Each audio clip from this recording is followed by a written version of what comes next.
ہمارا زمانہ آ گیا۔ واقعی جیسے ہی ماہ ربیع الاول کا چاند نظر آ جاتا ہے، لوگوں کے دلوں میں ایک خوشی کی لہر دوڑ جاتی ہے، کیونکہ اس ماہ ربیع الاول کی 12 تاریخ کو تقریباً 1500 سال پہلے ایک ایسی صبح نمودار ہوئی کہ جس صبح میں جو لوگوں کو خیرات بانٹی گئی وہ 15 صدیاں گزرنے کو آئیں، لیکن لوگ آج تک اس کی خیرات حاصل کر رہے ہیں اور اس کی برکتیں حاصل کرنے کے لیے لوگ جمع ہو جاتے ہیں۔ آج یہ بڑی عظیم رات ہے۔ اس عظیم رات ہی کے آخری حصے میں ہمارے نبی سرور کائنات صلی اللہ تعالی علیہ وسلم اس دنیا میں تشریف لائے، اور وہ کبھی آنے سے پہلے یہ تو مجسم شکل میں ایک جسم کی شکل میں حضور تشریف لائے 12 ربیع الاول کو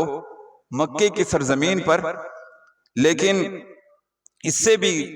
بہت سالوں پہلے، لاکھوں سال پہلے اللہ رب العزت نے حضور کے نور کو پیدا فرمایا، اور وہ نور آسمان کے پردوں میں پوشیدہ رہا، ایک زمانے تک پوشیدہ رہا۔ کب تک پوشیدہ رہا اس کے حوالے سے تو ذکر کرنا بھی مشکل ہے، ہاں اتنا سمجھ لینا چاہیے کہ حضرت جبریل امی بیان کرتے ہیں کہ میں نے اس نور کو آسمان پر دیکھا 72,000 مرتبہ، جبکہ وہ 70,000 سال کے بعد میں ایک مرتبہ چمکتا تھا، اور میں نے اس کو اپنی زندگی میں 72,000 مرتبہ دیکھ چکا ہوں۔ آپ یہ اندازہ لگا سکتے ہیں کہ وہ کتنی بڑی مدت رہی ہوگی، لیکن وہ نور جب آسمانوں کے پردوں میں پوشیدہ تھا، پھر اللہ رب العزت نے اس نور کو حضرت آدم کی پیشانی پر رکھ دیا۔ پیشانی پر رکھا ہے تو اس کی نور کی برکتیں یہ ہو گئیں کہ فرشتے آ کر کے حضرت آدم کو سلامی پیش کرنے لگے۔ وہ کہتے تھے السلام علیکہ یا ابا محمد صلی اللہ تعالی علیہ وسلم، سلامتی ہو تم پر اے محمد صلی اللہ علیہ وسلم کے والد گرامی۔ یہ نور پھر منتقل ہوا حضرت شیش پر، حضرت شیش سے پھر حضرت نوح کی پیشانی میں منتقل ہو گیا۔ حضرت نوح کی پیشانی میں جب منتقل ہوا، وہ آپ نے سنا ہوگا نا، طوفان نوح آیا تھا، اور طوفان نوح میں پوری دنیا غرق ہو گئی، لیکن ایک کشتی تھی جو کہ اس سمندر میں بھی اور اس طوفان میں بھی وہ باقی رہی، اور اسے کوئی چیز غرق نہ کر سکی۔ وہ جانتے کیا وجہ تھی؟ وہ اسی نور کی برکتیں تھیں، اس لیے کہ وہ نور حضرت نوح کی پیشانی میں چمک رہا تھا۔ آپ نے یہ بات تو سنی ہوگی نا کہ ابراہیم خلیل اللہ کو جب آگ میں ڈالا گیا تو آگ نے جلایا نہیں، بلکہ وہ گلے گلزار بن جاتی ہے۔ آخر ایسا کیوں تھا؟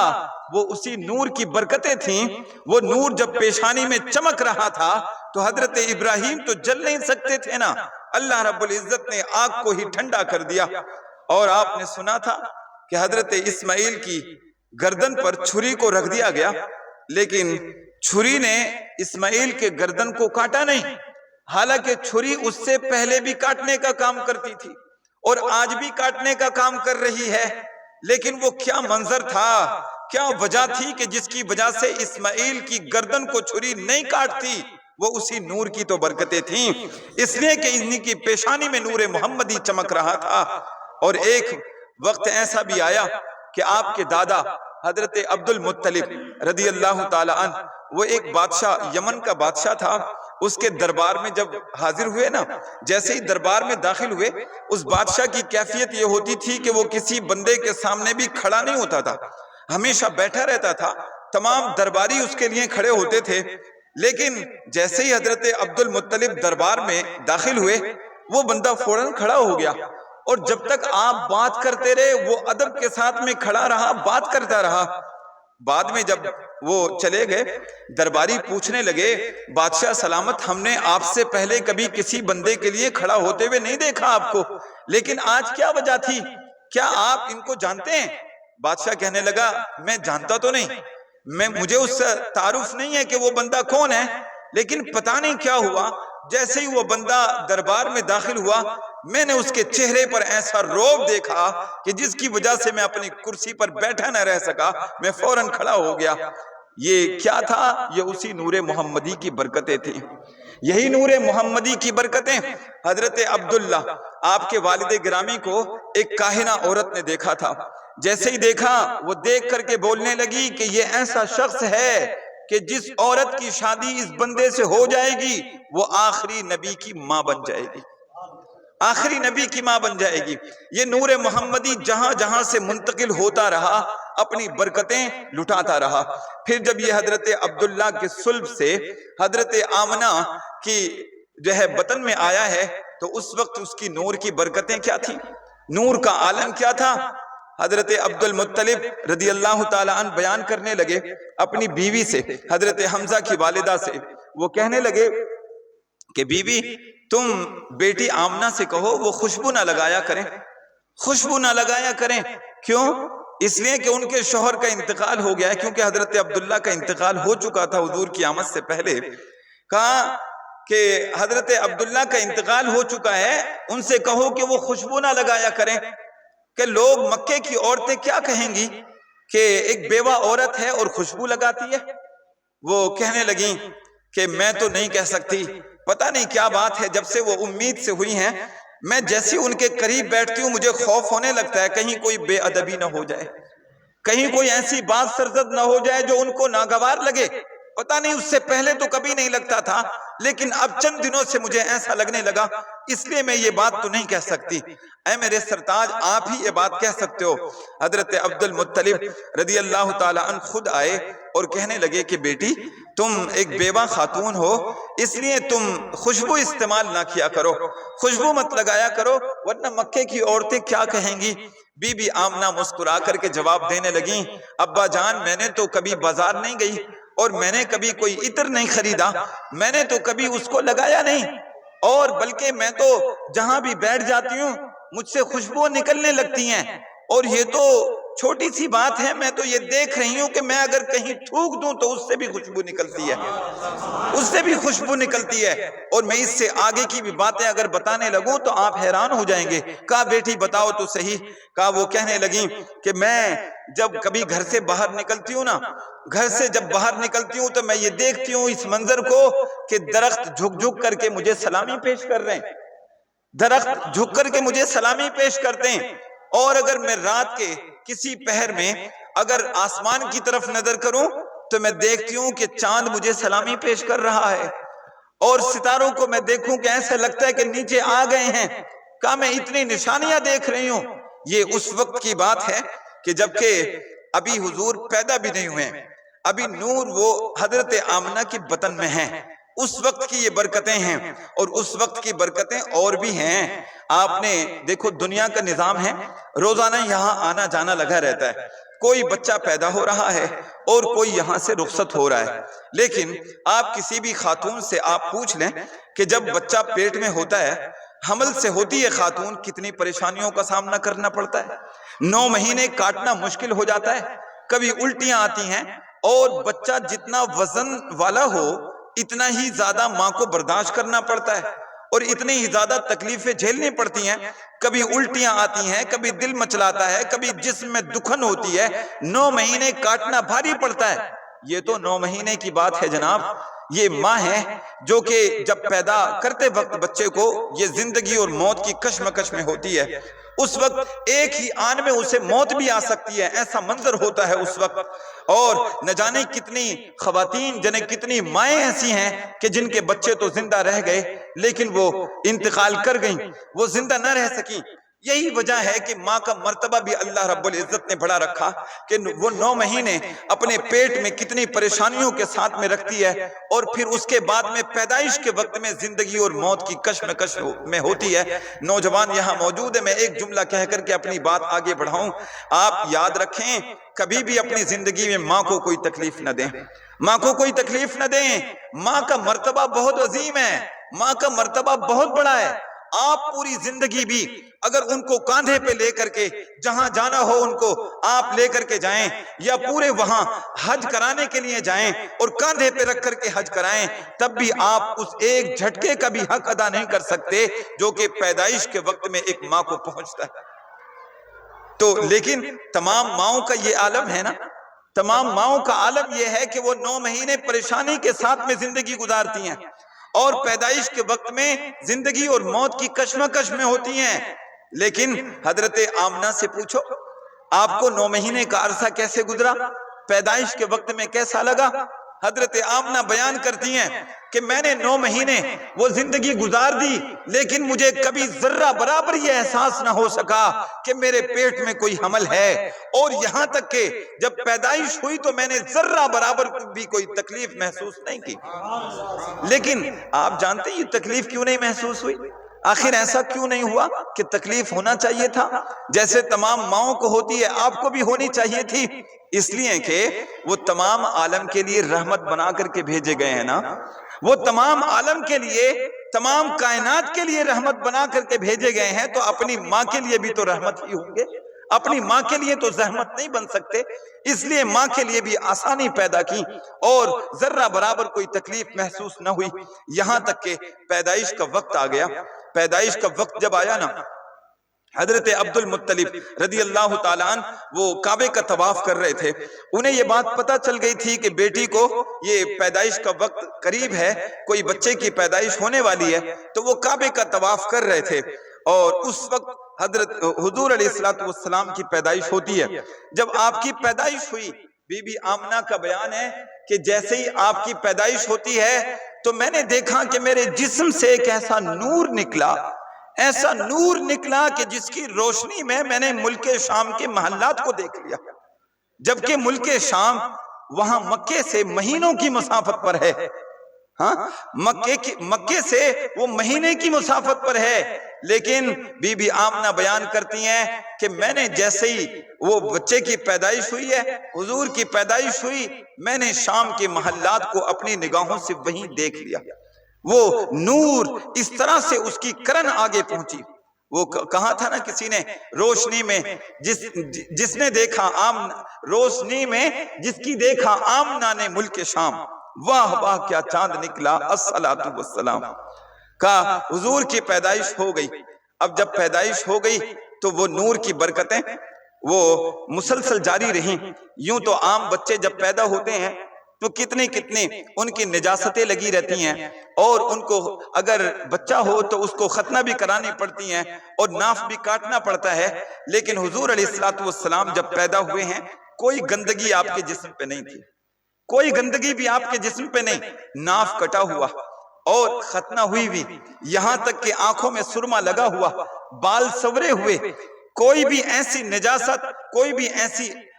گندگی نہیں تھی جو کہ بچوں کے اوپر عام طور پہ ہوتی ہے۔ اور خوبصورتی کا عالم کیا تھا، وہاں جو دائیاں تھیں وہاں اس وقت میں موجود، ان لوگوں نے جب یہ منظر دیکھا کہ کتنا خوبصورت بچہ ہے، کتنا حسین و جمیل بچہ ہے، بی بی شفا وہاں پر موجود تھیں، وہ بیان کرتی ہیں کہ ہم نے جلدی سے خبر بھیجی کہ ان کے دادا کو خبر بھیجو، عبد المطلب بڑے خوش ہوں گے کہ ان کے بیٹا آیا ہے، اس لیے بھی کہ دادا کو ایک تو پوتوں سے خوشی ہوتی ہی ہے، جو یہاں دادا کی عمر میں ہیں وہ اچھی طرح سے اس بات کو سمجھ سکتے ہیں، شاید کہ نوجوان لوگ وہ بات محسوس نہ کر سکیں، لیکن ایک دادا کے درجے میں بندہ جانتا ہے کہ پوتے سے کتنی محبت ہوتی ہے، اور پوتا بھی ایسا ہو تو کتنی محبت ہوگی، اور جس پوتے کا والد انتقال کر گیا ہو، یعنی اپنا بیٹا رخصت ہو گیا ہو، پھر اس کے بیٹا پیدا ہو رہا ہو، تو اس کی دو کیفیت ہوں گی دادا کی، ایک تو خوشی بہت ہوگی اور ایک رنج بھی ہوگا کہ کاش آج بیٹا ہوتا تو بڑا خوش ہوتا، اس کے گھر میں بھی ایک پھول کھلا ہے۔ حضرت عبد المطلب کو جا کر کے خبر دی کہ تمہارے پوتے کی پیدائش ہوئی ہے، حضرت عبد المطلب دوڑ کر کے آئے اور وہ جلدی سے گھر میں داخل ہوئے اور کہنے لگے کہ شفا مجھے جلدی سے میرے پوتے کو دکھاؤ۔ بی بی شفا مسکرا کر کے کہنے لگی عبد المطلب ذرا صبر کرو، ذرا صبر کرو، میں آپ کو ایسا بچہ دکھانے والی ہوں جو آپ کی نگاہوں نے کبھی اتنا خوبصورت بچہ نہیں دیکھا ہوگا، کبھی اتنا خوبصورت بچہ نہیں دیکھا ہوگا۔ حضرت عبد المطلب کو اور تڑپ پیدا ہو گئی، وہ کہنے لگے شفا جلدی دکھاؤ، میں وہاں سے دوڑ کر کے آیا ہوں، آپ جلدی مجھے دکھاؤ۔ بی بی شفا پھر کہنے لگی آپ کی نگاہوں نے عبد المطلب کبھی ایسا بچہ دیکھا ہی نہیں ہوگا۔ وہ کہاں، جب گود میں لیا نا، جلدی جلدی جو ہے اس کپڑے کو ہٹایا، اور جیسے ہی نگاہیں پڑیں، یوں تو بچوں کی معصومیت ایسی ہوتی ہے کہ کوئی بھی بچہ آپ دیکھیں نا دل مائل ہوتا ہے، اپنا بچہ ہی نہیں بلکہ غیر کا بچہ بھی ہوتا ہے تب بھی دل مائل اس کی طرف ہوتا ہے، اور وہ بچہ جو حسین و جمیل ہو اس کی طرف دل اور زیادہ مائل ہوتا ہے، اور وہ جو خود کا اپنا پوتا ہو اور اتنی جو ہے عظمتوں کا حامل ہو۔ کہا جیسی کپڑے کو ہٹایا دیکھتے ہی رہ گئے، اور آنکھوں میں آنسو بھی تھے۔ اس وقت عبداللہ یاد آئے، کاش آج عبداللہ ہوتے تو اس بیٹے کو دیکھتے، اللہ تعالیٰ نے تیرے گھر میں کتنا خوبصورت بیٹا دیا ہے، اور دیکھتے ہی رہے، اور آنکھوں سے آنسو کو صاف کیا، اور پھر کہنے لگے شفا تم یہ بات کہہ رہی تھی کہ تمہاری نگاہوں نے ایسا بچہ نہیں دیکھا ہوگا؟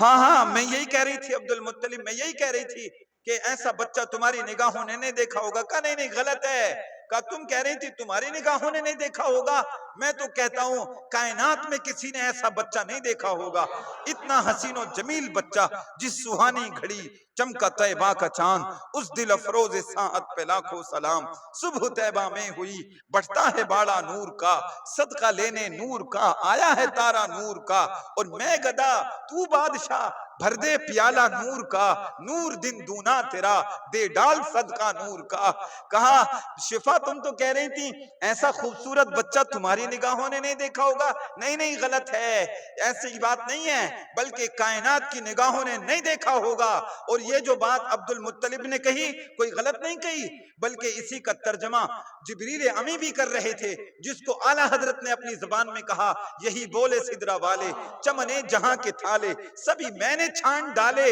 تیرے پائے کا نہ پایا تجھے یک نے یک بنایا، تجھے حمد ہے خدایا، تجھے حمد ہے خدایا۔ اور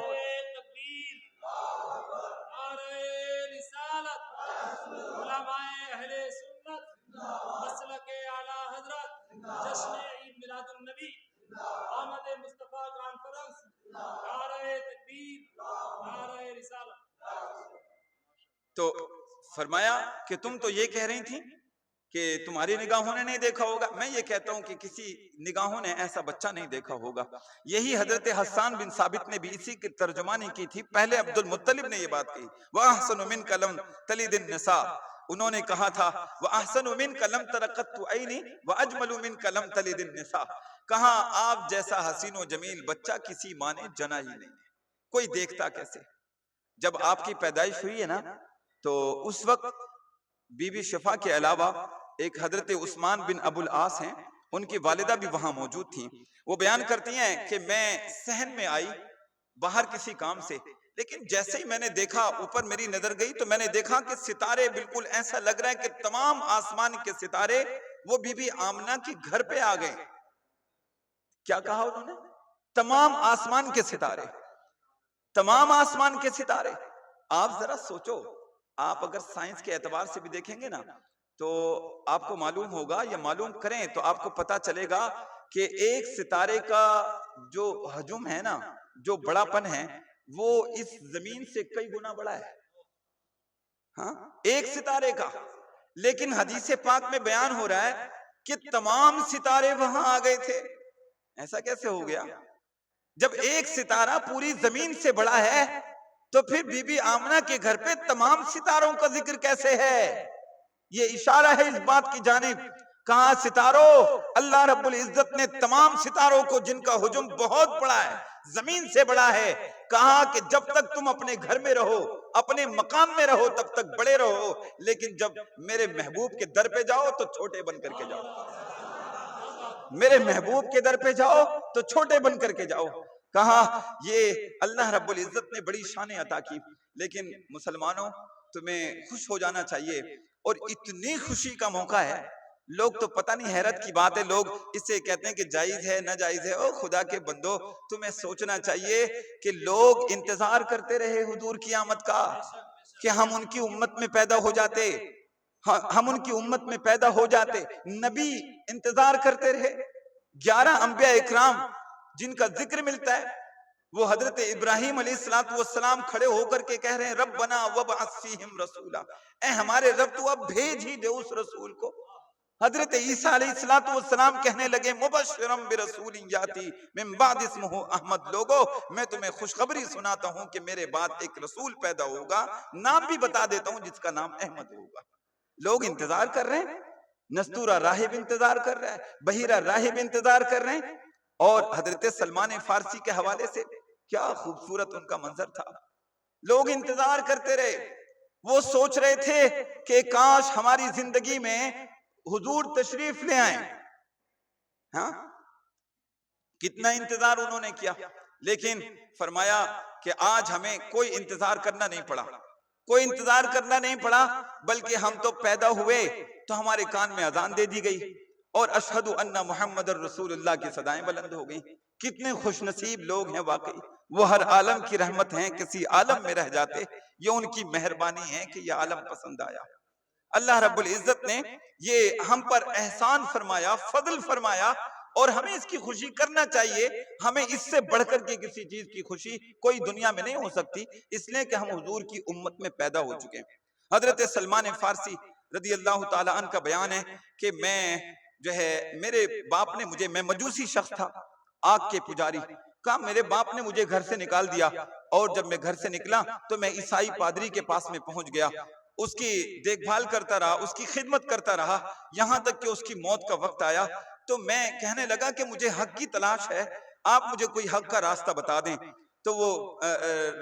پادری کہنے لگا، عیسائی اس بندے نے کہا کہ میں نہیں جانتا کہ کوئی بندہ اس دنیا میں کوئی ایسا ہے اس وقت، لیکن ایک پادری ہے جس کے پاس میں آپ چلے جائیں گے تو وہاں شاید آپ حق کو پا جائیں۔ حضرت سلمان فارسی کہتے ہیں کہ میں وہاں چلا گیا، وہاں جب بندے کا انتقال ہوا تو میں اس کے پاس میں چلا گیا، کافی زمانے تک اس کی بھی خدمت کی، یہاں تک کہ اس کی بھی موت کا وقت آیا۔ تو میں کہنے لگا کہ بھائی ایک مرتبہ مجھے یہ بتا دو، مجھے حق کی تلاش ہے، میں کس کے پاس میں جاؤں؟ اب آپ کی بھی موت کا وقت آ گیا، میں کس کے پاس میں جاؤں؟ وہ بندہ کہنے لگا کہ اب تو کوئی میں ایسا بندہ نہیں دیکھتا کہ جس کے پاس میں تمہیں بھیجوں، ہاں میں یہ بتا دیتا ہوں کہ یثرب آپ چلے جائیں، جسے مدینہ کہتے ہیں، آپ وہاں چلے جائیں اور وہاں آخری نبی پیدا ہوں گے، آخری نبی آئیں گے وہاں، جو کہ مکے میں پیدا ہوں گے اور مدینہ چل کر کے آئیں گے، آپ وہاں چلے جائیں۔ حضرت سلمان فارسی وہ کہتے ہیں کہ میں جیسے ہی اس بندے کا انتقال ہوا، میں دوڑ کر کے پھر جانے لگا مدینے کی طرف، لیکن لوگوں نے مجھے پکڑ لیا راستے میں اور مجھے بیچ دیا، لیکن پکڑ کر کے غلام بنایا اور غلام بنا کر کے مجھے بیچ دیا، لیکن کہا میرے اوپر احسان یہ ہوا ان لوگوں کا کہ مجھے بیچا مدینے والے لوگوں کے ہاتھوں میں ہی، مجھے مدینہ پہنچنا تھا، میں مدینہ پہنچ گیا۔ ہاں شب ہجر کی سختیاں کوئی اس سے جا کے پوچھے، تیری راہ تکتے تکتے جسے صبح ہو گئی ہو،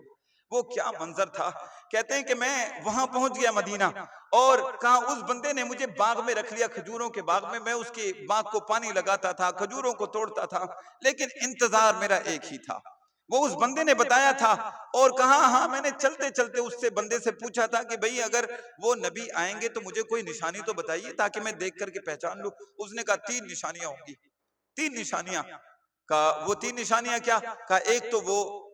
ہدیے کو کبھی رد نہیں کریں گے، اور صدقے کو کبھی قبول نہیں کریں گے، اور تیسری نشانی یہ ہے کہ ان کے دونوں شانوں کے درمیان میں نبوت کی مہر لگی ہوگی۔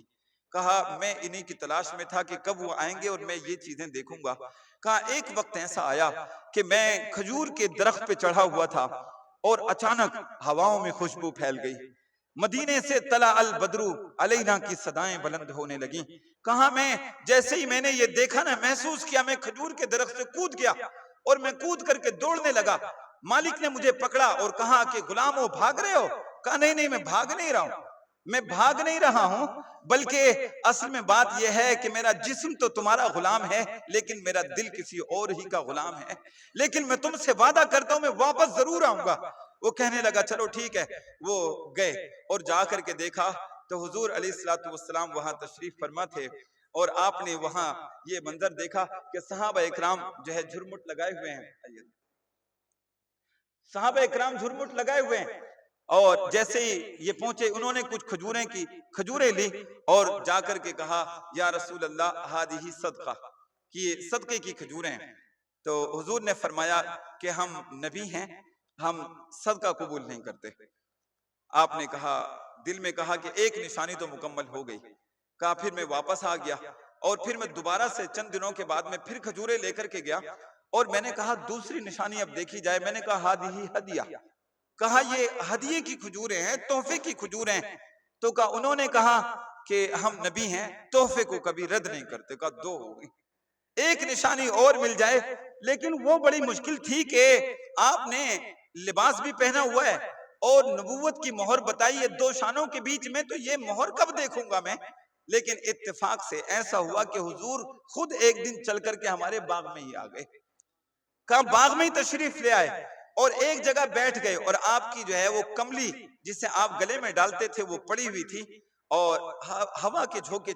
تھوڑے تھوڑے چل رہے تھے۔ اور میں یہ دل میں سوچ رہا تھا کاش میں اپنے دل سے تو یہ بات، اپنی زبان سے تو یہ بات نہیں کہہ سکتا کہ یا رسول اللہ اس چادر کو ہٹا دیں اور میں دیکھ لوں، لیکن دل یہ چاہتا تھا کہ کوئی ایسا جھونکا چلے تیز کا کہ جیسے ہی چادر ہٹے تو میں یہ بات دیکھ لوں۔ کہ میں انتظار میں کھڑا تھا، اور پہلے تو میں سامنے کھڑا تھا حضور کے، لیکن شوق اتنا بڑھا کہ میں وہاں سے ہٹ کر کے پیچھے کھڑا ہو گیا۔ انتظار ہے کہ کاش کوئی ہوا کا جھونکا چلے جس سے فوراً چادر ہٹے اور میں دیکھ لوں۔ کہا اچانک وہ ہوا کا جھونکا تو نہیں آیا، لیکن حضور نے مسکراتے ہوئے اس کملی کو ہٹایا ہے، اور ہٹا کر کے کہا سلمان تم دیکھنا چاہتے ہو نا نبوت کی مہر کو؟ کہا تو پھر لو دیکھ لو، جو اس پادری نے تم کو بتایا تھا کہ اس نبی کے دو شانوں کے درمیان میں مہر ہوگی، لو آ کر کے خود ہی دیکھ لو۔ ہاں کیسا وہ منظر تھا۔ لوگوں نے اپنی زندگیاں وقف کر دی، کہاں کہاں کس کس کی خدمت کی انہوں نے، اور پھر جا کر کے حضور کے دربار میں پہنچے۔ لیکن اللہ رب العزت نے آپ پر بڑا احسان کیا ہے، ہم پر بڑا احسان کیا ہے، اور آج یہ جو رات ہے بڑی عظیم رات ہے ہمارے لیے، کائنات کے لیے بڑی عظیم رات ہے۔ اگر یہ رات نہ ہوتی، یعنی حضور علیہ السلام اگر جلوگر نہ ہوتے تو اس کائنات کو تو وجود نہیں ملنا تھا۔ وہ جو نہ تھے تو کچھ نہ تھا، اور وہ جو نہ ہو تو کچھ نہ ہو۔ جان ہے وہ جہان کی، جان ہے تو جہان ہے۔ کہا حضور تشریف لائے، اسی بنیاد پر کائنات کو وجود مل گیا۔ مجھے امید ہے کہ جس طرح آپ نے اس کو سجا کے رکھا ہوا ہے، امید ہے کہ آج آپ رات مکمل طریقے سے تیاری کریں گے۔ آپ اپنی گلیوں کو بھی آپ نے صفائی کی ہوگی، نالیوں کی بھی صفائی کی ہوگی، اور ضرور آپ کریں گے بھی۔ لیکن میں آپ سے التجا کرتا ہوں کہ لوگ اپنی گلیوں کو تو صاف کر لیتے ہیں، اپنی نالیوں کو تو صاف کر لیتے ہیں، لیکن تھوڑا دل کو بھی تو صاف کیجئے نا۔ گلیوں پہ گزریں گے وہ جو حضور کے شیدائی ہیں، ان لوگوں کے لیے تو آپ گلیوں کو صاف کر رہے ہو، نالیوں کو صاف کر رہے ہو، گھروں کی صفائیاں کر رہے ہو، لیکن جہاں حضور جلوگر ہوں گے، جہاں حضور کا ڈیرا لگے گا، اس کی بھی تو صفائی کیجئے، اس کو بھی تو گناہوں سے پاک کرنے کی کوشش کیجئے، اس کی بھی تو ضرورت ہے۔ لوگ، ایک جملہ میں آپ کو دینا چاہتا ہوں، لوگ جشن تو مناتے ہیں، جشن تو مناتے ہیں، لیکن مشن نہیں مناتے۔ جشن تو مناتے ہیں اس لیے کہ جشن منانے میں جو ہے آسانی ہے، جھنڈے لے کر کے نکل جاؤ، نعرے تکبیر، نعرے رسالت کی صدائیں بلند کر دو، ہاں نبی کا دامن نہیں چھوڑیں گے، اور سرکار کی آمد مرحبا، دلدار کی آمد مرحبا، یہ کہنا تو آسان ہے، جشن منانا آسان ہے، لیکن مشن منانا یہ مشکل ہو جاتا ہے۔ مشن بنانا مشکل ہے، اس لیے لوگوں کو یہ چاہیے کہ حضور کی آمد پر اپنے اس زندگی کو کچھ بہتر کرنے کی بھی کوشش کریں، حضور کے مشن کو اپنانے کی کوشش کریں۔ دیکھیے اگر آپ حضور کی آمد پر خوشی کر رہے ہیں، یہ مسئلہ آپ کا ہے، اس لیے کہ آپ کو خوشی کرنا چاہیے کہ آپ کے لیے حضور تشریف لائے، تو یہ تو آپ کا مسئلہ ہے کہ آپ خوشی کریں گے تو آپ پر خوشی بنتی ہی ہے، لیکن حضور کے لیے کیا کر رہے ہیں آپ؟ یہ تو آپ کی خوشی ہے جو جشن منا رہے ہیں کہ حضور کی امت میں ہم پیدا ہو گئے، لیکن حضور کی جس چیز میں خوشی ہے وہ تو ان کے مشن کو اپنانا ہے نا۔ حضور نے تو اپنی زندگی وار دی، واقعی پوری زندگی۔ جانتے ہو قرآن پاک میں ذکر آیا کہ آپ لوگوں کو اس قدر تبلیغ کرتے تھے، اس قدر تبلیغ، ہر وقت یہ کوشش ہوتی تھی کہ لوگ جہنم کے راستے سے ہٹ کر کے جنت میں چلے جائیں، لوگ غلط راستے سے ہٹ کر کے سیدھے راستے پر چلے جائیں۔ یہاں تک کہ قرآن میں ذکر ہے لعلک باخع نفسک علی آثارہم ان لم یؤمنوا بہذا الحدیث اسفا۔ اے محبوب آپ لوگوں کے پیچھے اتنا بھی نہ لگا کریں کہ ایسا لگتا ہے کہ اگر کوئی بندہ ایمان نہیں لائے گا تو آپ تو جان ہی دے دیں گے۔ اس قدر آپ کو تکلیف ہوتی تھی، ہمیشہ یہ کوشش کرتے تھے کہ کوئی بندہ بھی جہنم کا راہی نہ بنے بلکہ ہر بندہ جنت کا مسافر بنے۔ لیکن آپ کس طرف چل رہے ہیں؟ حضور کا مشن کیا تھا؟ میں نوجوانوں سے بھی التجا کروں گا کہ ہمارے نوجوان جب جلوس میں چلتے ہیں تو ہماری بعض نوجوانوں کی جو نگاہیں ہوتی ہیں وہ چھتوں پہ ہوتی ہیں، خواتین حضرات پہ ہوتی ہیں۔ یہ تو حضور کا مشن نہیں تھا۔ حضور نے تو راستہ چلنے کا حق ادا کیا، حضور تو نظریں جھکا کر کے نیچے چلتے تھے۔ لیکن ہمارا مسئلہ یہ ہو گیا کہ ہم حضور کا جشن منا رہے ہیں اور اس کے باوجود آج بھی مشن چھوڑ رہے ہیں، جبکہ حضور علیہ السلام نے تو بیٹیوں کی اتنی عظمت کو مانا ہے۔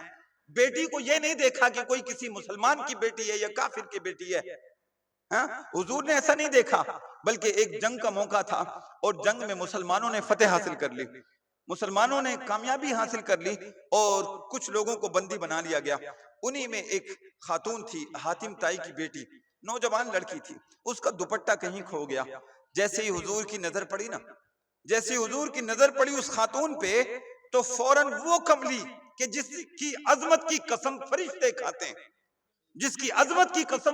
کھاتے ہیں، حضور نے فوراً اس کملی کو ہٹایا ہے اور فوراً کہا ان کو جو ہے اپنے ہاتھوں سے اس کملی کو اس کے سر پہ ڈال دیا ہے۔ اس کی آنکھوں میں آنسو آ گئے۔ حاتم تائی کی بیٹی وہ کہنے لگی کہ میں نے تو محمد صلی اللہ علیہ وسلم، میں نے تو کبھی اپنے باپ کو بھی پوری زندگی ایسا نہیں دیکھا کہ انہوں نے اتنی محبت سے مجھے کبھی دوپٹہ اڑایا ہو۔ کہا آپ تو ہمیں مانتے بھی نہیں ہیں لیکن اس کے باوجود بھی آپ ہم پہ اتنے مہربان ہیں۔ حضور نے ارشاد فرمایا کہ ابھی تم نے ہمارے دین کو نہیں سیکھا، اگر دین کو سیکھ لو گے تو تم کلمہ پڑھ لو گے۔ انہوں نے کہا میں دین کو تو بعد میں سیکھوں گی، کہاں اس دوپٹے نے ہی مجھے دین سکھا دیا ہے، کہاں مجھے کلمہ پڑھاؤ اور مجھے اسلام میں داخل کرو۔ وہ بندی کلمہ پڑھتی ہے اور اسلام میں داخل ہو جاتی ہے۔ لوگوں، یہ صحابہ اکرام کا بھی مشن تھا، حضور کا مشن تھا کہ ہمیشہ لوگوں سے ایسا رویہ اختیار کرنا کہ جس سے لوگوں کی زبانوں پر کلمے جاری ہو جائیں۔ ہمارے بزرگوں کا طریقہ تھا۔ آج ہم تجارت کرتے ہیں تو جھوٹ میں مشہور ہو گئے اور لوگ کہتے ہیں کہ اگر جھوٹ نہ بولیں تو تجارت ہوتی ہی نہیں ہے نا؟ لیکن وہ کیسی تجارت تھی؟ کیا آپ دیکھتے ہیں کہ اسلام جو شروعات اس کی بظاہر ہوئی ہے وہ مکے سے ہوئی نا، بعد میں مدینہ پہنچا، لیکن امریکہ میں کیسے اسلام پہنچ گیا، یورپ میں کیسے پہنچا، دوسری زبانوں کے ماننے والے لوگ وہ کیسے اسلام کا کلمہ پڑھ رہے ہیں؟ اس کی وجہ آپ دیکھیں گے نا تو حیرت کریں گے۔ لوگ تجارت کرنے کی غرض سے جاتے تھے لیکن ایک ہاتھ میں اگر تجارت کا مال ہے تو دوسرے ہاتھ میں قرآن پاک بھی ہے۔ جب وہاں ایک صحابی رسول گئے نا، سعد بن ابی وقاص، وہاں چائنا میں، ان کا مزار شریف وہاں پر ہے۔ جب وہ وہاں گئے تو بادشاہ نے ان کو قید کر دیا، کہا یہ بندہ تو اپنے مذہب کی تبلیغ کر رہا ہے، لوگ اس کے پیچھے پیچھے چل رہے، تجارت کیا کر رہا ہے، یہ تو اس کے پیچھے لوگ جا رہے ہیں۔ بادشاہ نے ان کو قید کر دیا، لیکن 3 سال تک قید میں رکھا۔ 3 سال کے بعد میں جب بادشاہ بدلا نا اور ان کو جب آزاد کیا گیا تو اس جرم میں گرفتار کیا گیا تھا کہ یہ لوگوں کو اپنے مذہب میں داخل کر لیتا ہے۔ لیکن جب 3 سال کے بعد میں اس جیل کا دروازہ کھولا گیا تو 3000 لوگ اس جیل میں موجود تھے۔ جیسے ہی باہر نکلے تو سب کی زبانوں پر کلمہ جاری تھا۔ نگاہ مرد مومن سے بدل جاتی ہیں تقدیریں، جو ہو ذوق یقین پیدا تو کٹ جاتی ہیں زنجیریں۔ لوگوں کا اخلاق، لوگوں کا رویہ، لوگوں کا طریقہ، رہن سہن، جینے کا سلیقہ یہ تھا کہ لوگوں کی زبانوں پر کلمے آ جاتے تھے۔ لیکن آج آپ اس کنڈیشن میں ہیں، آج آپ کی حالت یہ ہے کہ آج صرف اسلام رہ گیا ہے، مسلمان تو نہیں رہا۔ اسلام تو ہے، اسلام کو تو رہتی دنیا تک کوئی مٹا نہیں سکتا، لیکن مسئلہ یہ ہے، افسوس کی بات یہ ہے کہ آج مسلمان چلتے پھرتے تو دکھائی پڑتے ہیں۔ حضور نے جو حدیث پاک میں ارشاد فرمایا کہ ایک وقت آئے گا کہ مسلمان کا نام تو رہے گا لیکن روح ختم ہو جائے گی۔ ورنہ مسلمان تو وہ تھے کہ 1 مہینے کی مسافت سے، جو 1 مہینے کی دوری پہ بھی ہوتے تھے لوگ، لیکن جیسے ہی مسلمان کا نام سنتے تھے ان کے کلیجے باہر آنے لگتے تھے، ان کے رونگٹے کھڑے ہو جاتے تھے۔ لیکن آج کوشش یہ ہے لوگوں کی، جانتے ہو آج کوشش یہ ہے کہ ایسا ہے جیسے دسترخوان پہ رکھا ہوا کھانا اور لوگ چاروں طرف سے بیٹھے ہیں، ہر بندہ یہ کوشش کر رہا ہے میں اسے اٹھا لوں۔ آج آپ کی حالت یہ ہو گئی، آپ کی کنڈیشن یہ ہو گئی، ہمارا آج یہ رویہ ہے، ہمارا یہ طریقہ ہے، آج ہمارا کردار ایسا ہے۔ ایک لالو لکشمن پرساد ایک جو ہے پنڈت ہوا ہے، اس نے حضور کی سیرت پہ ایک کتاب لکھی ہے، عرب کا چاند، عرب کا چاند۔ تو اس میں حضور کی سیرت بیان کی ہے، غیر مسلم نے اس نے کہا اتنا خوبصورت کتاب میں نے خود پڑھی ہے، کہا اتنی خوبصورت کتاب کہ ایسا لگتا ہے کہ ہر سطر میں حضور کی تعریف و توصیف میں گویا کہ چراغ روشن کر دیا اس بندے نے۔ اس سے کسی نے پوچھا کہ بھائی آپ نے اتنی بہترین کتاب لکھی حضور کی سیرت پہ، لیکن آپ اس نبی کا کلمہ کیوں نہیں پڑھ لیتے؟ یہ سوال تو بنتا تھا۔ تو اس بندے نے یہ کہا کہ واقعی تم بات صحیح کہہ رہے ہو، جب میں حضور کی سیرت پڑھتا ہوں نا، اسلام کے احکام کو پڑھتا ہوں تو میرا دل کہہ اٹھتا ہے کہ اس مذہب کا تجھے شیدائی ہو جانا چاہیے، لیکن جب میں مسلمانوں کی کنڈیشن دیکھتا ہوں، مسلمانوں کے حالات دیکھتا ہوں، تو میرا دل کہتا ہے میں غیر مسلم ہی سے۔ لوگوں آج ہمارے رویے نے کہاں لا کر کے کھڑا کر دیا۔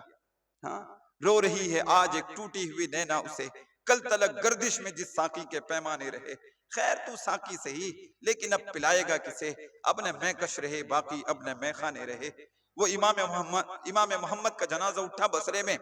تو لوگوں کا عالم یہ تھا کہ عیسائی اور یہودیوں نے سوچا کہ مسلمانوں کا امام ہے، بڑا پائے کا بزرگ ہے، لاؤ کم سے کم ہم بھی کاندھا لگا دیتے ہیں۔ تو لوگوں نے سوچا کہ کاندھا لگا دیتے ہیں۔ جب وہاں پہنچے تو پہلے تو سوچا تھا دیدار کر لیتے ہیں، وہاں قریب پہنچے تو خیال آیا لاؤ کاندھا ہی لگا دیتے ہیں۔ لیکن تاریخ موجود ہے کہ جس یہودی اور عیسائی نے جیسے ہی کاندھا لگایا ہے نا، فوراً اس کی زبان سے کلمہ جاری ہو گیا۔ وہ ہمارے تو مردے بھی ہوتے تھے نا جو انتقال کر جاتے تھے، وہ بھی لوگوں کو کلمہ پڑھا دیتے تھے، لیکن آج ہم زندہ لاشیں ہیں، نہ جانے کتنے لوگوں کی ایمان کے راستے میں رکاوٹ بنے ہوئے ہیں۔ اس لیے ہمیں یہ چاہیے کہ حضور کے جس طرح ہم جشن کو منا رہے ہیں، اسی طرح ہمیں حضور کے مشن کو بھی منانا چاہیے۔ اور یہ ایک جو مدرسہ حضرت نے قائم کیا ہے، واقعی یہ ایک بہت بڑا مشن ہے، بہت عظیم مشن ہے۔ یہ مشن میں کیوں کہوں اس بات کو؟ اس وجہ سے کہ آج اگر پڑھا ہوں نا، مرد اگر پڑھا تو فرد پڑھا، مرد پڑھا تو فرد پڑھا، مطلب ایک ہی بندہ پڑھا، لیکن اگر ایک عورت پڑھ گئی، ایک بچی اگر پڑھ گئی تو پورا خاندان پڑھ گیا، پورا معاشرہ پڑھ گیا، اپنے گھر کو بھی سدھارے گی۔ ارے بھائی اگر بیٹی سدھر جائے تو آپ نے خود دیکھا ہوگا کہ اگر بیٹی آنسو بہا دے نا تو باپ بات ماننے کے لیے تیار ہو جاتا ہے، اور اگر بہن آنسو بہا دے تو بھائی اس کی بات ماننے کے لیے آمادہ ہو جاتا ہے، اور اگر بیوی آنسو بہا دے تو شوہر اس کی بات مان لیتا ہے۔ اس کا مطلب یہ ہے کہ عورت میں اللہ نے کشش رکھی ہے، اگر اس کے پاس میں علم ہوگا تو لوگوں کے دلوں کی کیفیت بدل دے گی۔ یہی وجہ تھی کہ عمر فاروق اعظم کو اگر کلمہ نصیب ہوا تو کس کی بنیاد پر؟ وہ بہن ہی تھی نا کہ جس کی بنیاد پر عمر فاروق اعظم کی زبان پر کلمہ جاری ہوا، وہ ماں ہی تھی نا کہ جس کی بنیاد پر امام حسین اگر نیزے کی نوک پر کلام پاک پڑھ رہے ہیں تو اس کی وجہ کیا تھی؟ اس لیے کہ ماں ایسی تھی۔ اگر سجدے میں اگر اپنی گردن کو کٹاتے ہیں تو ماں کی تاریخ پڑھو نا، ماں تو کہتی تھی پوری رات سجدے میں رہ کر کے صبح میں رو کر کے کہتی یا اللہ تو اپنی راتوں کو کچھ لمبا کر دینا، تو اپنی راتوں کو کچھ لمبا کر دینا تاکہ تیری یہ بندی فاطمہ دل کھول کر کے سجدہ کر سکے۔ ان لوگوں کے تو سجدے ہی پورے نہ ہوئے، ان کے لیے تو راتیں چھوٹی پڑ گئی۔ لیکن ہمارا مسئلہ یہ ہو گیا آج کہ ہمارے پاس میں ٹائم نہیں ہے، ہمارے پاس میں وقت نہیں ہے۔ یہ دیکھیں یہ دین کا ایک عظیم قلعہ ہے، بہت عظیم قلعہ، اور یہاں سے اگر ہماری بچیاں اگر پڑھتی ہیں، واقعی اللہ کی قسم یہ سب سے بڑا کام ہے اس وقت میری نظر میں، اس لیے کہ تقریباً مسلمانوں سے 60 لاکھ کی تعداد سے بڑھ کر کے مسلمان لڑکیاں یہ مرتد ہو چکی ہیں، غیر مسلم ہو چکی ہیں، غیروں کے ساتھ میں جا رہی ہیں۔ آج بے پردگی عام ہو گئی، اس لیے اگر ایک بچی بھی اگر پڑھے گی تو انشاءاللہ اپنے گھر کے ماحول کو سدھار دے گی۔ اگر وہ بچیاں یہاں سن رہی ہیں جو یہاں پڑھتی ہیں تو میں ان کو مبارکباد دیتا ہوں،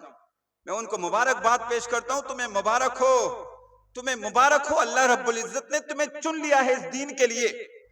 اس دین کے لیے تمہیں چن لیا ہے۔ نہ جانے کتنے کالجوں میں بے پردہ دھکے کھاتی ہوئی، نہ جانے کتنی غیر مسلموں کے ساتھ میں جاتی ہوئی، لیکن تمہیں رات و دن قال اللہ قال الرسول کے نغمے تم بلند کر رہی ہو، یا اللہ کا فضل نہیں تو اور کیا ہے؟ حضور نے ارشاد فرمایا تھا من یرید اللہ بہ خیرا یفقہہ فی الدین، اللہ تبارک و تعالی جس کے ساتھ بھلائی کا ارادہ کرتا ہے نا،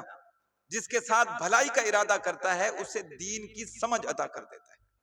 اس کا مطلب یہ ہے کہ ہمارے یہاں جو بچیاں اگر پڑھ رہی ہیں وہ یہ نہ سمجھیں کہ آج ماڈرن دور ہے، ہمیں تو کالجوں میں ہی پڑھنا ہے، ہمیں تو بے پردہ ہی رہنا ہے، ہمیں تو دوپٹے کو گلے میں ہی ڈالنا تھا۔ نہ نہ، تمہیں یہ سوچنا چاہیے اللہ رب العزت نے تمہیں چن لیا ہے۔ یہ سب کے قسمت کی بات نہیں ہوتی، سب کی قسمت کی بات نہیں ہوتی، بلکہ اللہ رب العزت نے تم پر احسان فرمایا کہ اللہ رب العزت نے تمہیں دین کی سمجھ کے لیے اور دین کی تبلیغ کو عام کرنے کے لیے تمہیں چن لیا ہے۔ اس لیے اگر یہاں بیٹھے ہوئے کچھ افراد ہیں، اگر اپنی بیٹیوں کو پڑھا رہے ہیں، اپنی بہنوں کو پڑھا رہے ہیں، اپنی جو ہے ماں بہنوں کو بھی اگر آپ تعلیم دینا چاہیں تو کیونکہ تعلیم کی کوئی عمر نہیں ہوتی ہے، اپنے گھر کے ماحول کو اگر سدھارنا چاہیں تو واقعی میں دل سے یہ بات کہتا ہوں، ایسی کوئی بات نہیں کہ اگر آپ کا ذہن یہ ہو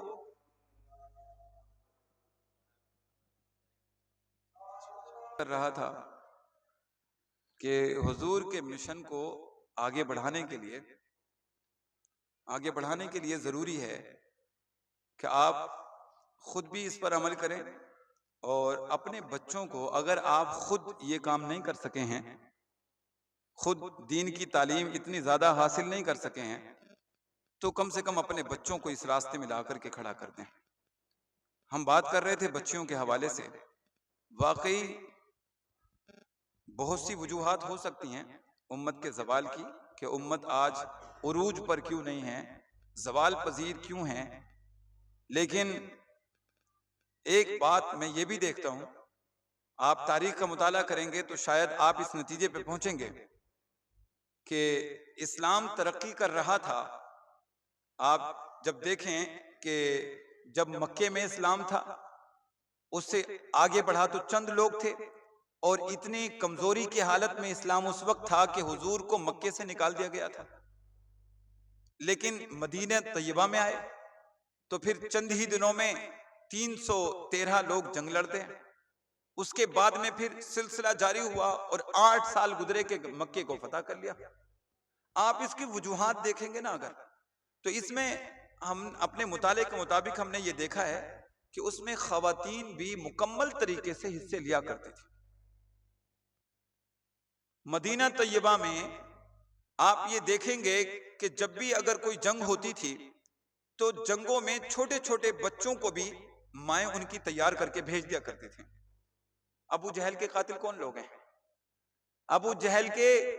اس کو قتل کرنے والے لوگ جو ہے چھوٹے چھوٹے 2 بچے تھے۔ ظاہر ہے کہ ان بچوں کے دل میں یہ بات کہاں سے آ گئی؟ ان بچوں کو کیا پتا کہ حضور کون ہے؟ ان کی ماں نے ہی تو بتایا ہوگا نا۔ مائیں جب ایسی ہوں گی تو انشاءاللہ بچے ایسے ہوں گے۔ وہ حیدرآباد کی سرزمین پہ ابھی ایک غیر مسلم چند دنوں پہلے پیپر میں چھپا کہ چند دنوں پہلے وہ ایک بیان کر رہا تھا، اور اس نے بیان کیا تو مسلمانوں کے حوالے سے اس نے بیان کیا، اور لاسٹ میں ایک بات پوچھی کہ میں مسلمانوں تم سے ایک سوال کرتا ہوں تقریر کے آخر میں یہ پوچھتا ہوں کہ ایک حسین تھا تمہاری جماعت میں کہ جس نے لوگوں کے دلوں پہ حکومت کر لی، آج مسلمان ہی نہیں بلکہ غیر مسلم بھی سینے سے لگا کے رکھتے ہیں حسین ابن علی کے نام کو، لیکن اب تمہاری جماعت میں حسین کیوں نہیں پیدا ہوتا؟ اب کوئی ایسا بندہ کیوں نہیں پیدا ہوتا جو دین کے لیے اپنے بچوں کو بچہ نہ سمجھے، اپنے بھائیوں کو، اپنے بیٹوں کو، اپنے بھتیجوں کو؟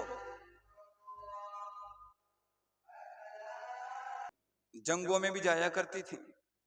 جنگوں میں جنگ لڑنے کے لیے نہیں جاتی تھی، بلکہ جو جنگ لڑ رہے ہوتے تھے ان کو جو زخم لگ جاتے تھے ان کی مرہم پٹی کرنے کے لیے خواتین ہی جاتی تھی۔ خواتین کا کردار رہا ہے، خواتین نے بڑا زبردست جو ہے انقلاب پیدا کیا ہے اسلام کو آگے بڑھانے کے لیے، لیکن آج اگر اس معاملے میں اگر آپ دیکھیں گے تو خواتین بہت پیچھے نظر آئیں گی۔ مردوں کے لیے تو آج ہمارے لیے کیونکہ بیانات بھی ہو جاتے ہیں، جمعے میں کچھ نہ کچھ آدمی سن ہی لیتا ہے، لیکن خواتین کے لیے تو آپ کا کوئی دن متعین نہیں ہے، 8 دن میں بھی کوئی متعین نہیں، 15 دن میں نہیں، مہینے میں بھی نہیں، ایسا کوئی متعین نہیں، کبھی ہو گیا تو ہو گیا۔ اس لیے آج ہماری خواتین کی طرف سے آج وہ چیز نہیں ہے جو کہ پہلے خواتین ہمیشہ اپنے بچوں کو تیار کرتی تھیں۔ ظاہر ہے کہ آج نوجوان حضرات اگر کہیں نہ کہیں بے راہربی کا شکار ہیں تو یہ نوجوان خود بخود نہیں ہے،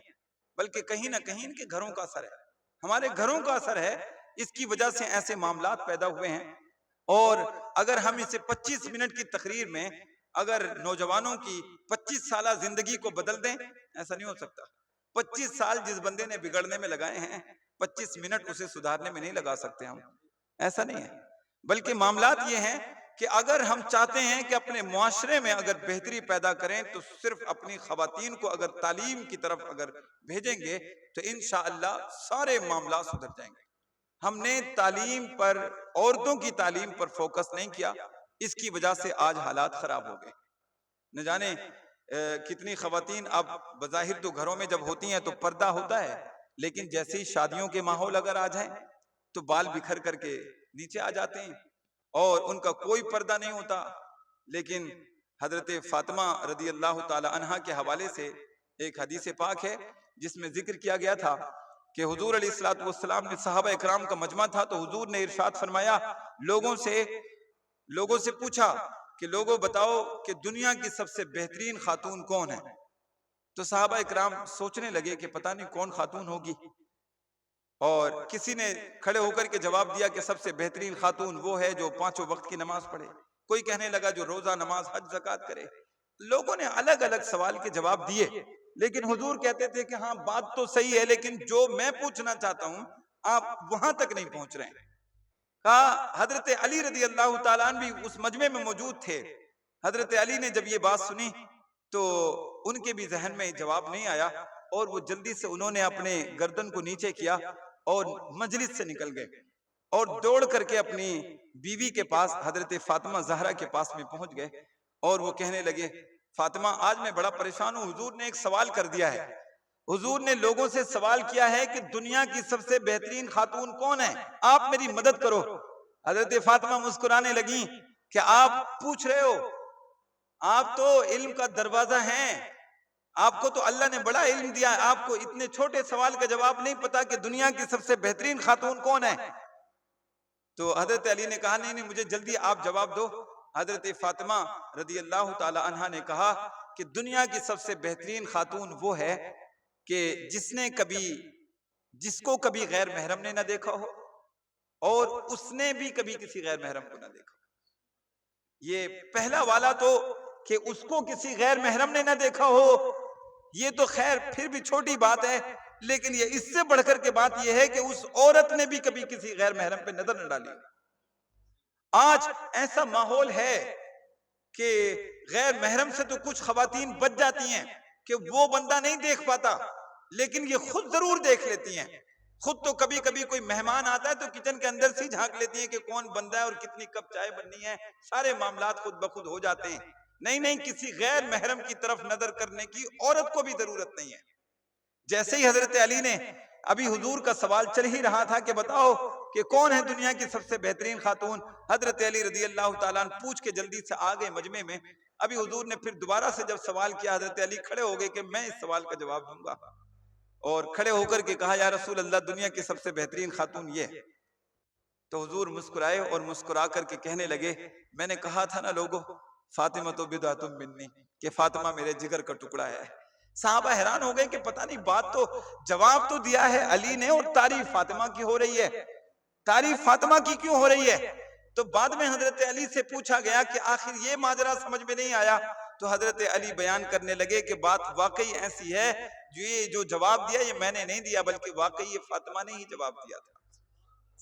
تو دنیا کی سب سے بہترین خاتون اپنی آپ بیٹی کو بھی بنانے کی کوشش کرو، اپنی بہن کو بھی بنانے کی کوشش کرو، اپنی بیوی کو بھی بنانے کی کوشش کرو۔ اگر دینی تعلیم جب ہو جاتی ہے نا بچیوں میں، آپ میں بالکل یقین کے ساتھ میں کہتا ہوں جو بچیاں یہاں پڑھ رہی ہوں گی وہ صرف برقع نہیں پہنتی ہوں گی، بلکہ برقعے کے ساتھ میں ان کے گلفز بھی ضرور رہتے ہوں گے،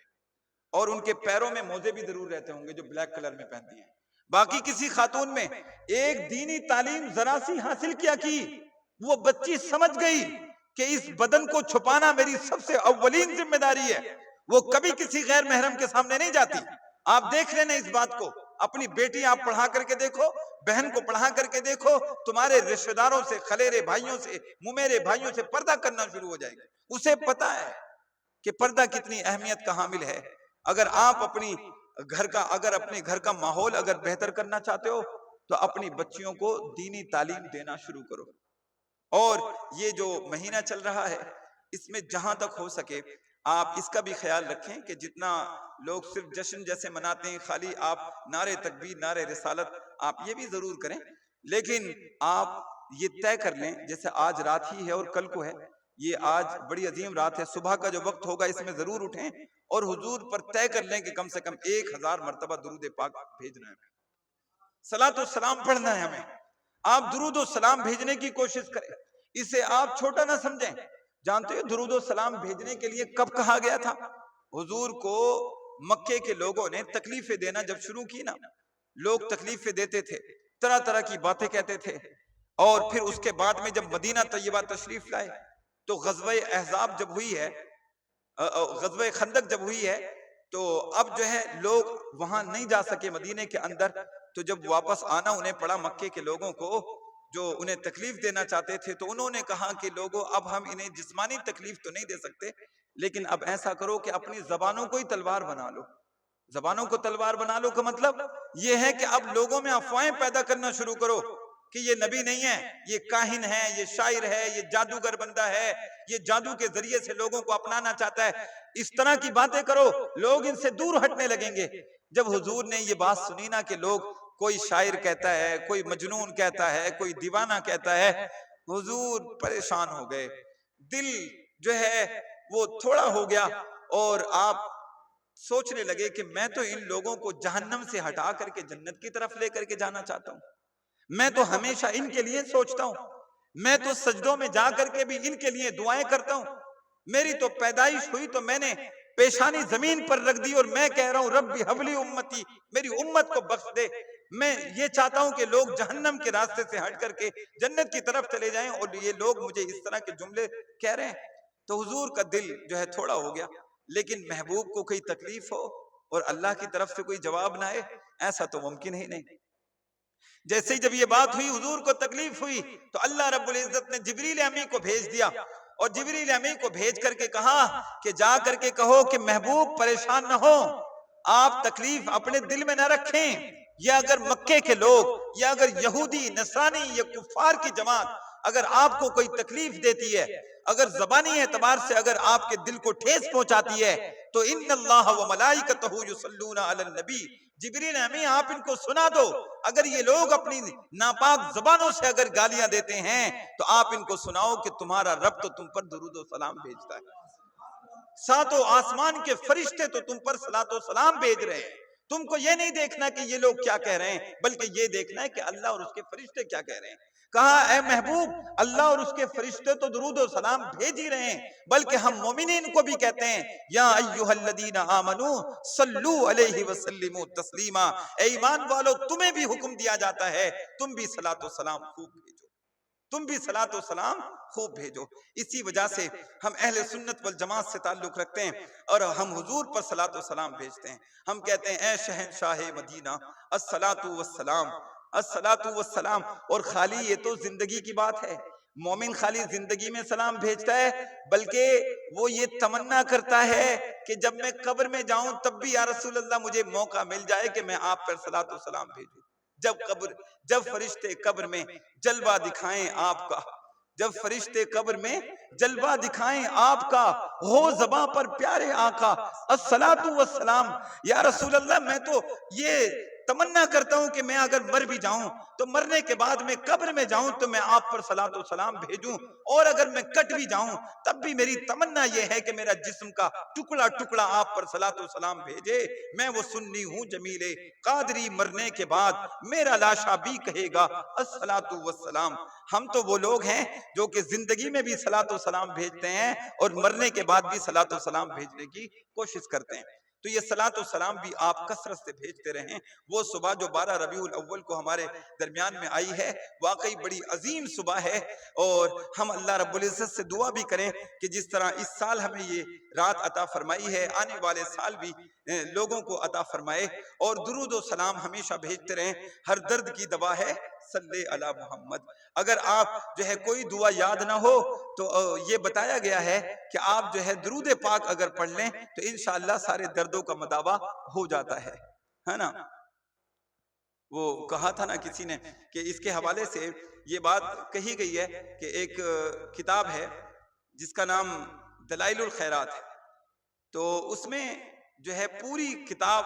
درود پاک کے حوالے سے، درود پاک کے حوالے سے کہ اس میں درود پاک پڑھا جائے حضور پر۔ تو جنہوں نے وہ کتاب لکھی ہے انہوں نے کتاب لکھنے کی وجہ بتائی کہ میں نے یہ کتاب لکھی کیوں ہے، تو انہوں نے وجہ اس کی بتائی کہ میں ایک مرتبہ اپنے بستی سے باہر کہیں گیا اور میں ایک بستی میں پہنچا، تو میں نے دیکھا کہ مجھے چاہیے تھا کہ مجھے نماز پڑھنا ہے اور نماز کا وقت ہوتا تھا لیکن کوئی پانی دکھائی نہیں پڑتا تھا۔ ایک دور سے مجھے کنواں نظر آیا تو میں اس کے قریب گیا اور میں نے جا کر کے دیکھا تو پانی بہت نیچے تھا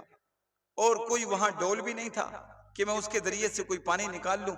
تو مجھے بڑی حیرانی ہوئی، ادھر نماز کا وقت نکل رہا ہے اور یہاں پانی اتنے نیچے پر ہے تو میں کیا کروں؟ تو ایک چھوٹی سی بچی تھی جس کی عمر 11 سے 12 سال، وہ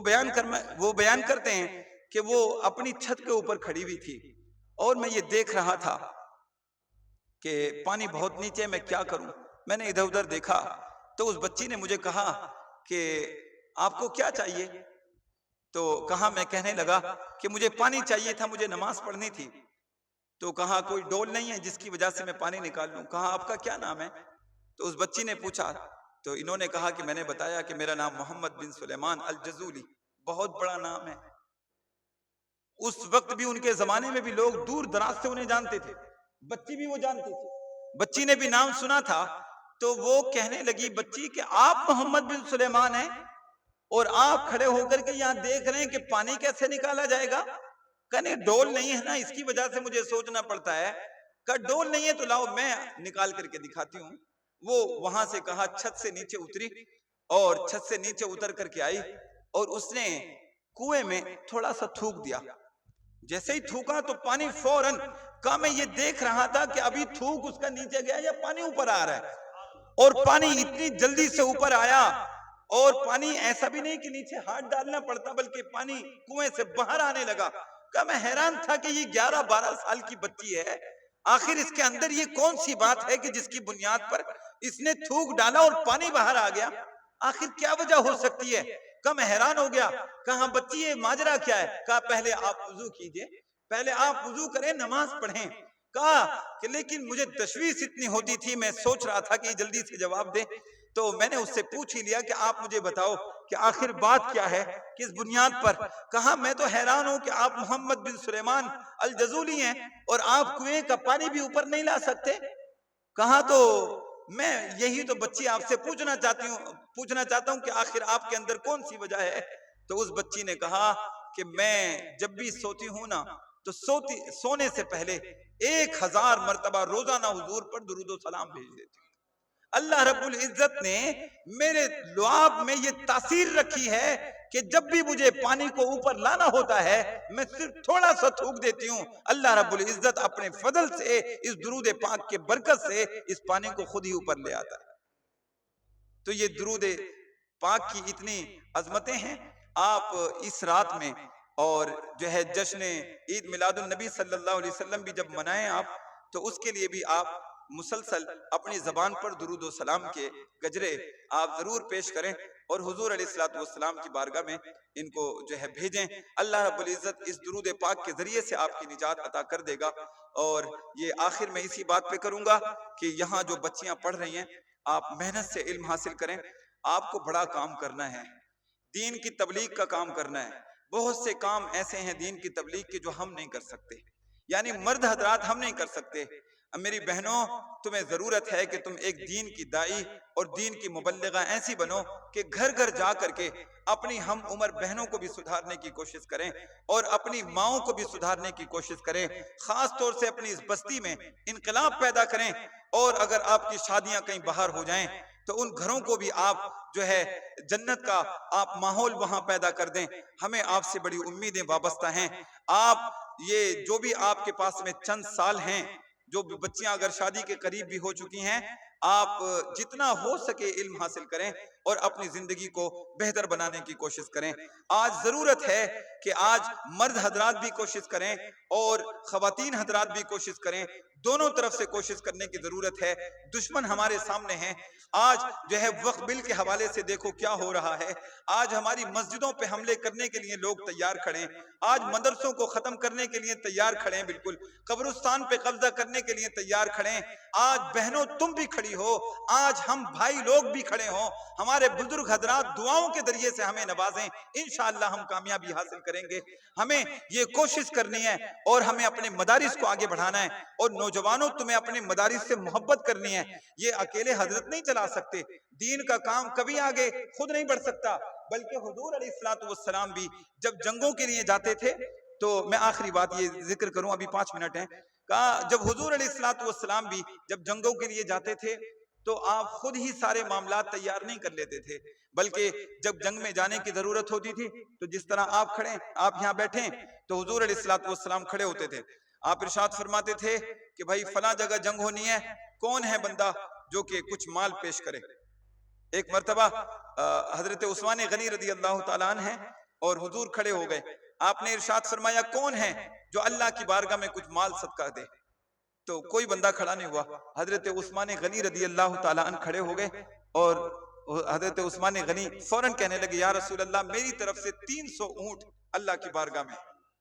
300 اونٹ کا مطلب اس زمانے کی 300 بائکیں ہیں، کیونکہ سفر سارے اسی سے ہوتے تھے۔ 300 اونٹ کہا یا رسول اللہ 300 اونٹ میری طرف سے۔ حضور جو ہے مسکرائے، آپ نے پھر ارشاد فرمایا کہ بھئی کون ہے جو عثمان کا مقابلہ کرے، جو دین کی راہ میں اپنا مال پیش کرے، کون ہے؟ حضور نے جب ارشاد فرمایا تو کوئی بندہ کھڑا نہیں ہو سکا۔ حضرت عثمان غنی نے پھر ہاتھ اٹھا دیا، یا رسول اللہ میں کچھ بولوں؟ حضور نے ارشاد فرمایا کھڑے ہو جاؤ۔ عثمان غنی کھڑے ہو گئے اور عرض کیا یا رسول اللہ میری طرف سے 300 اونٹ اور ہیں۔ حضور خوش ہو گئے۔ آپ نے پھر ارشاد فرمایا کہ بھئی میرے عثمان نے 600 اونٹ اللہ کی بارگاہ میں خرچ کر دیے، کون ہے جو عثمان کا مقابلہ کرے؟ حضور نے ارشاد ابھی فرمایا ہے کوئی بندہ ابھی اتنے چاہتا تھا کہ کھڑا ہو، جیسے عثمان غنی نے دیکھا کہ کوئی بندہ کھڑا ہونے والا ہے، حضور فوراً پھر عثمان غنی پھر کھڑے ہو گئے، یا رسول اللہ میری طرف سے 300 اونٹ اور ہیں۔ اس سے پہلے کہ کوئی دوسرا بندہ بولے کہ میری طرف سے 300 اونٹ اور ہیں۔ حضرت جیسے حضور نے یہ بات سنی، حضور کی آنکھوں میں آنسو آئے، خوشی کے وہ آنسو تھے، اور عثمان غنی کو منبر پہ آپ کھڑے ہوئے تھے مسجد نبوی میں، آپ نے عثمان غنی کو قریب کیا، عثمان غنی قریب آؤ، آپ نے پیشانی کو چوما اور ارشاد فرمایا عثمان تم نے تو جنت ہی خرید لی ہے، کہا تم نے تو جنت ہی خرید لی ہے۔ عثمان غنی رونے لگے، یا رسول اللہ کیا مجھے اتنے سے اونٹوں کے خرچ کرنے پہ کیا مجھے جنت مل سکتی ہے؟ کہا ہاں ہاں عثمان تمہیں جنت مل سکتی ہے۔ کہا یا رسول اللہ آپ گواہ رہیں، کیا جنت مجھے مل سکتی ہے؟ کہا ہاں ہاں عثمان تمہیں جنت ملے گی۔ کہا یا رسول اللہ تو آپ پھر گواہ ہو جائیں، میں نے 900 اونٹ پہلے خرچ کیے ہیں، 900 اونٹ اور خرچ کر دیں۔ لوگوں نے حد کر دی دین کے لیے۔ دیکھو اگر آپ سرمایہ دار ہو تو آپ اپنے پیسے سے مدد کریں، اگر آپ کوئی ہنر رکھتے ہیں اپنے ہنر کے ذریعے سے آپ مدد کریں، اگر کوئی آپ لائٹ فٹنگ کرتے ہیں، کوئی کام آپ کرتے ہیں، راج مستری ہیں، کوئی کام آپ کر سکتے ہیں، بھائی جس طرح سے بھی ہو سکے دین کو آگے بڑھانے کے لیے۔ ہمارے بچوں نے قربانی پیش کی، ہمارے نوجوانوں نے قربانی پیش کی، ہماری ماں بہنیں حضرت سمیہ کا خون بہا اس اسلام کے لیے، سب سے پہلی شہیدہ ہیں، عورتوں کا بڑا کردار رہا ہے۔ اس لیے ہم سب کو کوشش کرنا چاہیے کہ ہم اس اسلام کے لیے اپنے مشن کو آگے بڑھائیں۔ یہ 1000 روپے مدرسے کے لیے پیش کر رہے ہیں ماشاءاللہ۔ یہ اب تو وقت نہیں ہے، لیکن میں یہ آپ کو کہہ کر کے جا رہا ہوں، اور آپ بالکل یقین مان لیجئے میں اس بات کو دل سے کہتا ہوں، میں حضرت کی وجہ سے نہیں بلکہ ایک دین کا قلعہ ہونے کی بنیاد پر میں یہ کہہ رہا ہوں، آج اگر دین کو آگے بڑھانا آپ چاہتے ہیں، ساری تقریر کا خلاصہ یہ ہے کہ آپ اپنے مدارس کو مضبوط کر لیجئے، بس مدرسوں کو مضبوط کر لیجئے۔ آپ نے دیکھا ہوگا کہ کوئی بندہ ان لوگوں میں سے یہ نہیں کہتا کہ مسجدیں یہ آتنکواد کا اڈا ہے، یہ بات نہیں کہتے، بلکہ یہ کہتے ہیں مدرسے آتنکواد کا اڈا ہے، کیونکہ مقصد ان کا کیا ہے کہ مسجدوں سے دین آگے نہیں بڑھتا، بلکہ مسجدوں سے تو مدرسے میں جو سیکھ کر کے جاتے ہیں وہ لوگ اسے آگے بڑھاتے ہیں۔ اس وجہ سے مدرسوں کو انہیں بند کرنے کی کوشش کرو۔ مدرسوں کو اگر بند کر دیا تو نہ کوئی عالم رہے گا، نہ کوئی مسجد میں رہنے والا رہے گا۔ اس وجہ سے اگر وہ یہ چاہتے ہیں کہ اسے آتنکواد کا اڈا بتائیں، ہم اسے دین کا قلعہ بتائیں گے اور دین کو آگے بڑھانے کا ذریعہ اسے بنائیں گے۔ تو میں اپنی بہنوں سے خاص طور سے میں یہ بات ضرور کہوں گا کہ آپ اس دین کے لیے جتنا ہو سکے اپنا تن من دھن سب کچھ قربان کریں، اپنی زندگی وقف کر دیں۔ جب تک ماں باپ کے گھر پہ رہیں تب تک بھی آپ دین حاصل کریں، اور اگر آپ شادی ہو کر کے کہیں چلی جائیں تو دین کے مشن کو ختم نہ کریں۔ صرف کپڑے دھونا تمہاری ذمہ داری نہیں ہے، صرف روٹیاں بنانا تمہاری ذمہ داری نہیں، بلکہ آپ اگر اپنی سسرال میں بھی ہوں چند بچوں کو بلائیں نا، دین کے لیے بلائیں کہ مجھے اللہ نے علم دیا ہے، میں اپنے محلے کے چند بچوں کو پڑھاؤں گی، انشاءاللہ یہ علم دینا یہ آپ کے لیے ذریعہ نجات بن جائے گا۔ میں اللہ کی قسم یہ بات کہتا ہوں، ہم مدرسے میں خود مدرسے میں پڑھاتا ہوں، درس نظامی کی ہماری تعلیم ہوتی ہے، لیکن ہم آج بھی یہ کوشش کرتے ہیں کہ جتنے بھی ہمارے یہاں طلبہ پڑھتے ہیں نا، تو ہم اس بنیاد پہ نہیں پڑھاتے، اس بنیاد پہ محنت نہیں کرتے کہ ہمیں تنخواہ دیتے ہیں لوگ، نہیں، ہم دین کے خادم ہیں۔ اگر یہاں پہ ٹیچرز حضرات ہیں، معلمہ حضرات ہیں جو پڑھاتی ہیں، میں ان سے بھی دست بستہ عرض کروں گا، اگر آپ ان بچوں کا مستقبل اگر بہتر کرنا چاہتے ہو تو ان بچوں کا مستقبل تمہارے ہاتھ میں دے دیا ہے حضرت نے بھی اور ان کے ماں باپ نے بھی۔ ان کے فیوچر سے کھلواڑ نہ کریں، ان کے پاس میں وقت بڑا کم ہے، اور آپ تنخواہ کی بنیاد پہ نہ پڑھائیں بلکہ ایک دین کی ذمہ داری کی بنیاد پہ پڑھائیں۔ دین کی ذمہ داری آپ پر ہے، اللہ رب العزت نے آپ کو علم عطا کر دیا، لہذا جہاں تک ہو سکے آپ دین کو آگے تک پہنچانے کی کوشش کریں۔ انشاءاللہ ہم تو یہ امید کریں گے کہ جو بھی بندہ دین کا علم حاصل کر لیتا ہے اور پھر اسے آگے بڑھانے کی کوشش کرتا ہے، یا جو بندے آگے بڑھانے میں مدد کرتے ہیں، انشاءاللہ ان کے لیے یہ علم کا آگے بڑھانا یہ ذریعہ نجات بن جائے گا۔ من آنا علی تلمیذ بقلم او قرطاس فکأن بن الکعبۃ 70 مرہ، جس بندے نے اگر کسی علم حاصل کرنے والے کی اگر کسی ایک کاغذ سے یا ایک قلم دے کر کے بھی، کتنی چھوٹی چیز ہے، ایک کاغذ دے کر کے یا ایک قلم کسی بچے کو آپ نے دے دیا کہ بھائی یہ میری طرف سے گفٹ ہے، کتنا چھوٹا سا گفٹ ہے نا، چھوٹا سا گفٹ ہے، لیکن یہ ایک قلم دینا، ایک کاغذ دینا، فَكَأَنَّ بَنَ الْكَعْبَةَ 70 مرہ، گویا کہ آپ نے 70 مرتبہ کعبے کی تعمیر دوبارہ سے کر دی۔ اس سے بڑھ کر کے کوئی بات نہیں ہو سکتی۔ آپ جو صدقہ خیرات جو ادھر ادھر دیتے ہیں، سب سے بہترین ذریعہ ہے کہ اپنے بچوں پہ خرچ کریں۔ یار کچھ بچے ایسے بھی ہوتے ہیں بیچارے، کچھ بچیاں ایسی بھی ہوتی ہیں جن کے پاس میں خرچ کے لیے پیسہ نہیں ہے، تو آپ جو ہے عید میلاد النبی کے صدقے میں کچھ پیسہ اکٹھا کریں، پورے سال کا خرچ حضرت کے حوالے کر دیں کہ بھئی فلاں بچی کی، یہ اتنی بچیوں کی ذمہ داری ہم لیتے ہیں اور ہم اپنی طرف سے خرچ دیں گے، لیکن تعلیم کو آگے بڑھانے کی کوشش کے لیے کچھ اچھا یتیم بچیوں کے لیے۔ ماشاءاللہ یہ حضرت خود ہی کہہ رہے ہیں کہ انہوں نے خود یتیم بچیوں کے لیے کہ اگر کسی کے والد نہیں ہیں یا والدین میں سے کوئی ایک نہیں ہے تو ان کے لیے پھر انہوں نے خود ہی فری کر رکھا ہے۔ لیکن دیکھو انہوں نے فری کر دیا، یہ بہت بڑا ان کا حوصلہ ہے، لیکن یہ خود تو اپنے گھر سے تو سارا نہیں لگا سکتے نا، تو تھوڑا ہمیں مدد کرنا چاہیے،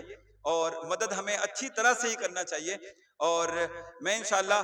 حضرت سے بعد میں بھی ملوں گا، اور میں یہ اعلان کرتا ہوں جو کچھ میرا نذرانہ ہے نا، یہ میں سب کچھ جو ہے مدرسے میں پیش کر رہا ہوں، اور جو بھی آپ حضرت اگر مجھے نذرانہ اگر دینے کی آپ کوشش کر رہے ہوں، میں یہ پہلے سے ذہن بنا کر کے آیا ہوں کہ مجھے کچھ نہیں لینا ہے، اور مجھے بڑی خوشی ہوئی کہ میں پہلے یہاں پروگرام میں شاید اسی حال میں تھا نا، اسی حال میں تھا کہ اس وقت مجھے پتا بھی نہیں تھا کہ یہ مدرسہ بننے والا ہے، لیکن آج آ کر کے بے پناہ خوشی اور مسرت حاصل ہو رہی ہے۔ اور آج یہ تو بہت چھوٹی سی رقم ہے، ہم دعاؤں سے بھی نوازیں اور جو ہے دوا سے بھی نوازیں۔ دوا یہ ہے اور دعا یہ ہے، خالی دعا سے بھی کام نہیں چلتا، دوا کی بھی ضرورت ہوتی ہے، اس لیے آپ بھی دعا بھی کریں کہ یہ مدرسہ اپنی بستی کا ترقی کرے اور دوا بھی پیش کرتے رہیں۔ السلام علیکم ورحمۃ اللہ تعالی۔